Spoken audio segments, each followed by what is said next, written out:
and the Baird Foundation. So these are our major sponsors for our exhibition cycle. So without them, we wouldn't be here. So before I go to the artist talk, I do want to do one more plug. I see a lot of friendly faces here who are artists who have donated to our upcoming fundraiser, which is March 11th, and it's called Live on 5. We've been able to do it live because we conceived of this project during 2020. And it is an auction of 5-inch by 5-inch artworks. And I know many of you here have either donated and or purchased artwork. It's an auction, it's a ton of fun. It's really a chance to own something special for pretty affordable cost. All of the artwork starts at $25. Now, yes, it's an auction, so some get pretty pricey, but many go for $50 or less. The tickets are only $25. You can come here, enjoy the company of some pretty great people. So that's enough with my commercials. I am really, really excited to have George Hughes here. He is an amazing painter. He is a great educator, and he has become a dear friend over the almost 9 years we've been here with Buffalo Art Studios. And I am really honored. And what I'm going to do is I'm going to set up George. He's going to have his talk. When George is done, we're going to ask everybody to give us like 2 minutes to wheel our cart of junk into the other space, and then I'm going to ask you to all come on in so you can listen to Jody speak. As I said, it's inelegant. It's the best system we've come up with in the last 9 years. So thank you all so much for coming. Thank you so much for being part of our community. We do not use that word lightly here.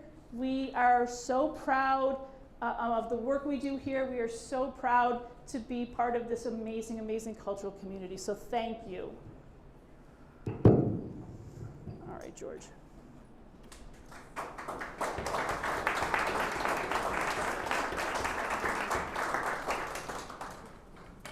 Can we test it, George? Can you talk? Hello. I think it works. All right. All right.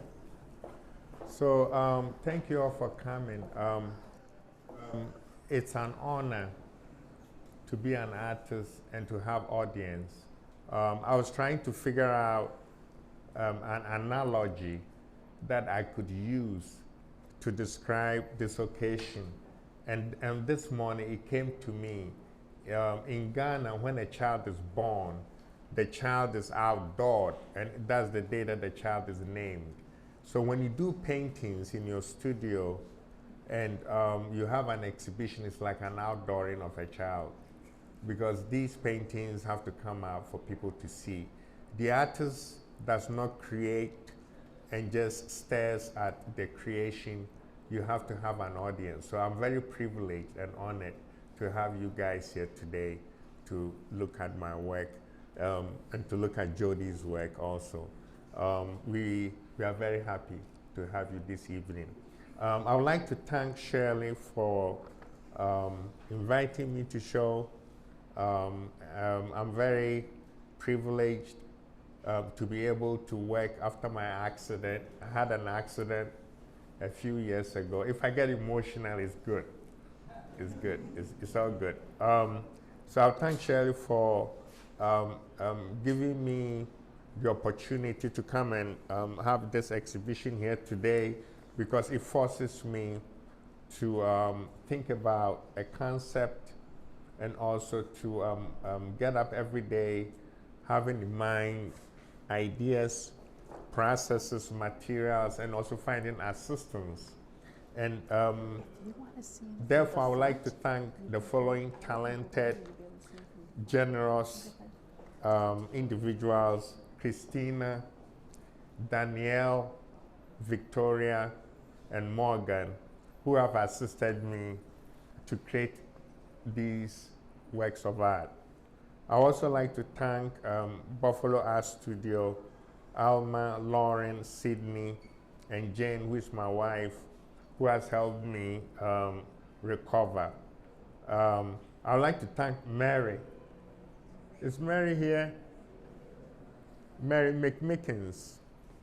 So Mary is my my aide who drives me around.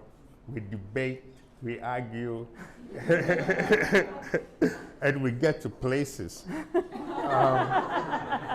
I also like to thank the installation crew, Sydney and Lucy. I hear Lucy has gone back to school.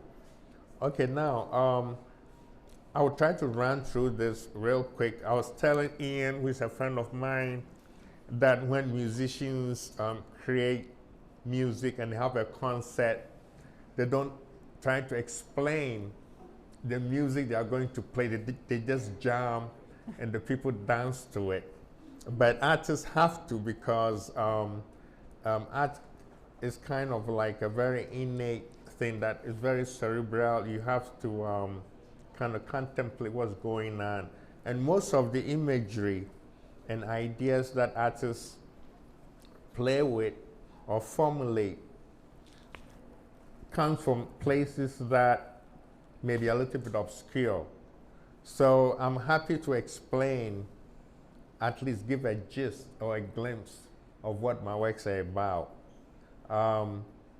My works are actually shared narratives. You know, some of the imagery are recognizable and some are a little bit kind of obscure. And I try to use imagery that are familiar. I take inspiration from popular culture and also from personal experiences, and also ideas that are kind of etched in history. I use humor and metaphor and combine these visual ideas, materials, and creative possibilities in ways that address the nuance of racial reconciliation. I know race is a big thing in the United States. Growing up in Ghana, race was not an issue. But over the years since I've been here, I came here in 1994, I realized that the issue of race and ethnicity started creeping into my work. So I'm able to use themes about our differences, but steeping these in my own personal experiences, historical facts and fictions, and I'm able to streamline these through the conciliatory attributes of art. The big painting over there is called Yield. I'm going to use Yield as an example. Yield is 72 by 228 inches acrylics with enamel. There are also markers. I use markers in that painting also. Yield explores the conflict between power relations, often resulting in wars. And it's during wartime that a lot of technological leaps are also made. If you look at the painting, the left side shows the technological development, and the right side shows natural forms. The painting depicts the divide between the powerful and the vulnerable. This exhibition is called Identity, Power, and Reconciliation. And from my point of view, the concept of identity may be associated with my individuality as a distinct person from others. Identity may also refer to our personal and collective identities. From a personal note, I see a play on different levels. I'm Black, I'm African, I'm Ghanaian, I'm Fanti. Fanti is my tribe. But also there is also otherness, other implied statuses. I'm an American, I'm African American, I'm an immigrant, I'm a minority, and so forth. So I have a very complex identity all wrapped in one. So ideas about identity actually inform my work a lot. Also, on the issue of power, I had to make these notes because I don't want to go, I would talk your heads off. I just have to make this note. Okay, on the issue of power, I see power as one that could be self-proclaimed. We all have power. If you don't have power, you can't get up from bed in the morning. It's power that makes you get up, brush your teeth, have breakfast, have coffee. But it's biological power, it's chemistry. You have to get up and go to work. Responsibility is power. If you're not responsible, you will not do anything. Your baby will cry to death. But because you have power, you take care of people. You take care of your parents. You take care of your friends. And you reconcile with your enemies. It's all power. Now move on to reconciliation. We reconcile with our personal histories, our memories, with our past, with our culture. I've lived in England. I've lived in Toledo, Ohio. I've lived in Oklahoma. Now I live in Buffalo, New York, and I was born in the tropics. You have to reconcile with all these things. So, and I never thought as a kid in second D, you never heard of second D. I want a war womb. I want a mini. I want to move close school. See, I'm speaking my language. I have to reconcile with my language. I speak other languages, other tribal. I have to reconcile with all these things. So what do I think? Do I think in English or do I think in those other languages? You deal with this on a daily basis. So when I'm working, when I'm dealing with people, I have to reconcile, resolve, resolution day by day. So the paintings and works that you see may have eclectic imagery. It's because of that. There's also reconciliation with the past in terms of history, colonial history.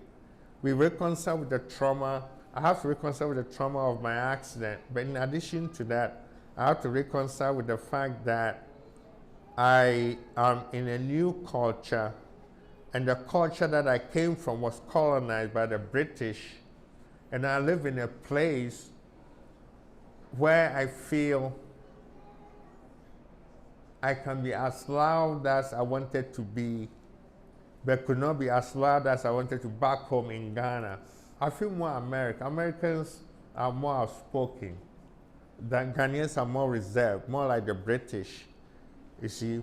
So coming to the United States in 1994 has given me an okay, let me explain it clearly. I will use this. Ghana is about the size of Wyoming. When I was a student in my second year, I was showing my work in two of the most prestigious galleries in the country, in the capital. And I asked myself, is that it? So coming to a country with 50 countries called states, that's a big, big concept, from a small bar to a huge auditorium or auditoriums. So that's how I conceive the opportunity in the United States.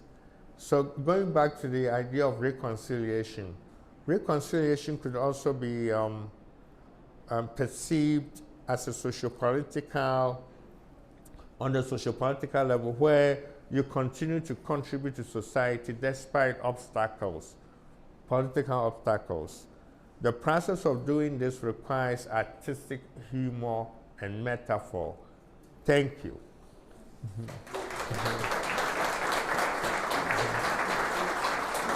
How long did it take? I thought it went forever. I'm glad I'm done, though. You did well.